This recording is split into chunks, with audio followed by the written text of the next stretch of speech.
कहेंगे कि opportunity card जो है, आप कैसे अप्लाई करेंगे अगर आप पोलैंड में हैं?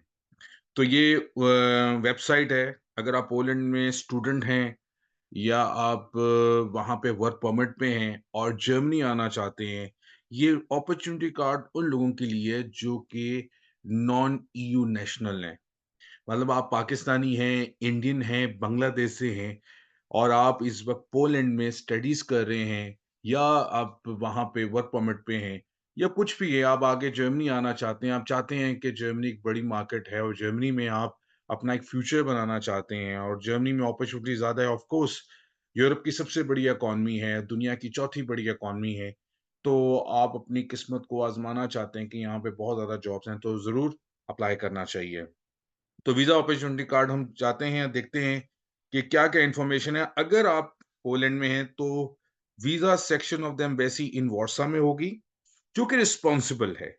बाकी क्रॉक्रोव दूसरे शहर जो हैं, वो रिस्पॉन्सिबल नहीं हैं। पहले तो क्लियर हो गया। दूसरा पॉइंट ये कहते हैं that you must come to the embassy in a person.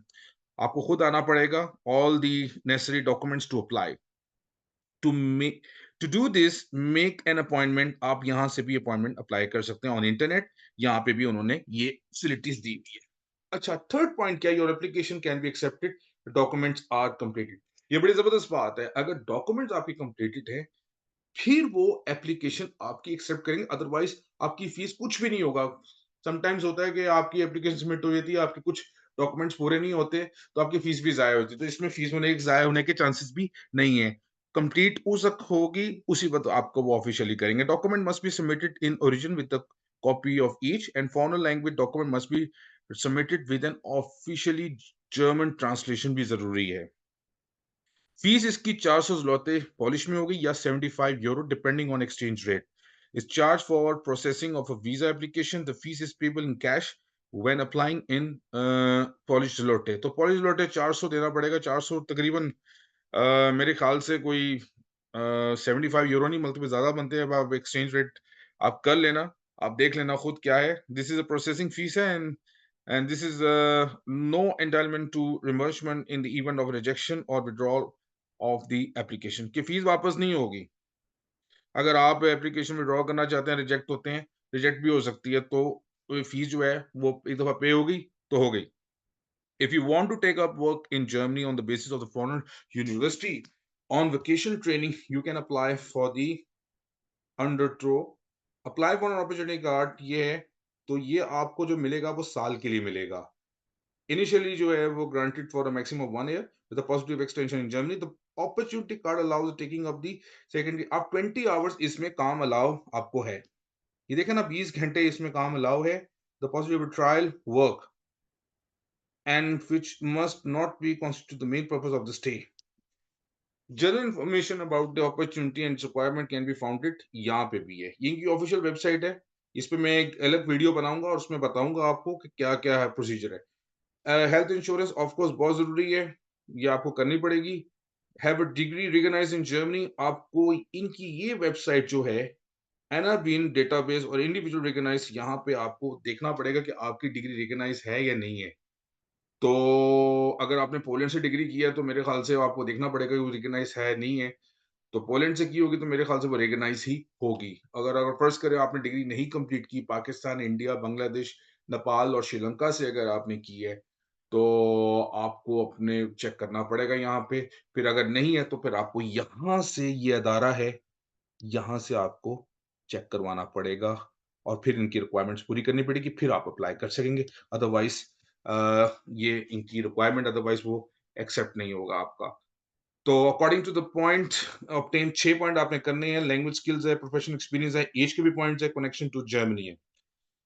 If you sign an employment contract in Germany with the opportunity card during your stay, you can apply for the residence permit and the work permit directly at the local responsible immigration authority. Leaving Germany is then no longer required for the procedure. जबरदस्त। अगर आपको एक opportunity मिलती है, आप इसको work permit भी convert किया जा सकता है। स्ट्रेट फॉरवर्ड उन्होंने बात की है, इसमें मेंशन कर दी है। और जो इंफॉर्मेशन है वो सारी यहाँ पर दी हुई है। इनकी चेक लिस्ट है। आपको दो, उसके बाद one recent biometric passport photo इसकी चाहिए होगी, वैलिड पासपोर्ट होगा। और उसकी टू जो हैं कंप्लीटली ब्लैंक पेजेस हों, क्योंकि मेरे ख़्याल से अगर ये ब्लैंक पेजेस हैं तो इसमें स्टिकर लगेगा, जो इन्होंने मेंशन किया है। और one simply copy of the data page. उसके बाद आपका पॉलिश जो है, इन्होंने ये बड़ा ज़बरदस्त कि proof of habit and legal residence in Poland bye means of a poly residence permit होना चाहिए, वीज़ा और वैलिड फॉर एटलीस्ट 3 महीने तक वैलिड होना चाहिए। Individual further evidence of the habitual residence, आपका रेंटल कॉन्ट्रैक्ट, ये सारा कुछ होगा। Last registration certificate in Poland with 1 copy. फिर उसके बाद प्रूफ ऑफ आपका जो है वो जो है in the amount of one 1027 जो है, इतना होना चाहिए। और कंप्लीट आपका सीवी हो। ये बैंक अकाउंट के बारे में उन्होंने बताया है कि महीने का इतना आपके पास होना चाहिए पर मंथ। तो आप 12 महीने का अप्लाई करेंगे तो ये तकरीबन 12,000 से ज़्यादा ही होगा। तो फॉर एग्ज़ाम्पल जो है वो ब्लॉक अकाउंट होगा, या declaration of commitment issued by a foreign authority in Germany with 1 copy. So, of the block account in Germany, further information on opening a block account in Germany can be found on, यहाँ पे इनकी website है कि पैसे ये block होंगे। उन्होंने ये इसमें क्लियर मेंशन किया है। अगर आप पोलैंड से भी हैं, तो ये क्लियर इनकी ऑफिशियल वेबसाइट पे मेंशन किया गया है। क्वालिफिकेशंस के बारे में बात करते हैं, तो ये university degree is recognised by comparable you can query in the, यहाँ पे आप करेंगे। एनाबीन इनकी साइट है, यहाँ से आप रुजू करेंगे। अगर आपकी डिग्री पाकिस्तान से हुई हुई है, आपकी डिग्री बांग्लादेश से हुई हुई है, इंडिया से हुई हुई है, नेपाल से हुई है, श्रीलंका से हुई हुई है, या कहीं से भी हुई है, तो आपको यहाँ से इनसे राब्ता करना होगा। तो ये सारे इनकी प्रोसीजर सारा लिखा हुआ है, और ये पॉइंट सिस्टम भी यहाँ पर ज़बरदस्त पॉइंट सिस्टम दिए हुए हैं। पॉइंट सिस्टम कैसे इवैल्यूएट होंगे?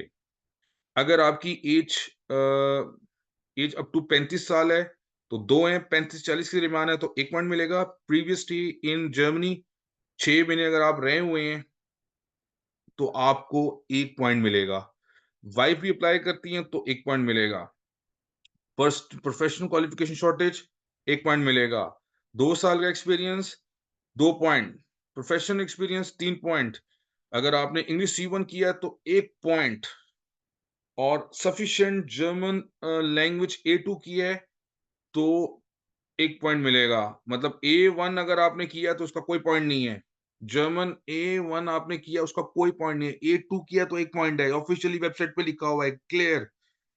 और अगर आपने क्वालिफिकेशन आपकी बाहर की है और रिकॉग्नाइज है तो 4 पॉइंट यहाँ से। अगर लैंग्वेज नहीं की हुई, C1 इंग्लिश में नहीं है, नो प्रॉब्लम। 3 पॉइंट यहाँ से निकाले, आपने एक्सपीरियंस 5 साल का किया हुआ तो 7 पॉइंट तो यहाँ पे हो जाते हैं। शॉर्टेज किया तो 8 पॉइंट यहाँ से। ऐज के हुए, यहाँ से भी पॉइंट 2 निकाले जा सकते हैं। अगर नहीं है 35-40 में तो 1 पॉइंट नक भी आपको मिल सकता है। और अगर 40 साल से ऊपर हैं, तो कोई मसला नहीं है। अगर आपके बाकी ऊपर आपके सारे पॉइंट्स अगर आप कवर कर रहे हैं, जैसे फ़र्ज़ करें यहाँ पे 4 पॉइंट आपके कवर हो रहे हैं और आपका एक्सपीरियंस ज़्यादा है, 3 साल का है, तो 7 पॉइंट यहाँ पे भी हो जाते हैं, तो फिर भी आप आ सकते हैं। और वाइफ़ के साथ भी और प्रीवियस स्टे भी किया हो तो उसके पॉइंट्स भी हैं। बहुत अच्छी अपॉर्च्युनिटीज़ है और ईज़ी है। जर्मनी अच्छा कंट्री है, फ्यूचर आप बना सकते हैं। एक अपॉर्च्युनिटी है 1 साल की, उसमें आप काम भी कर सकते हैं और उसमें आप जॉब सर्च भी कर सकते हैं, जर्मन लैंग्वेज भी सीख सकते हैं।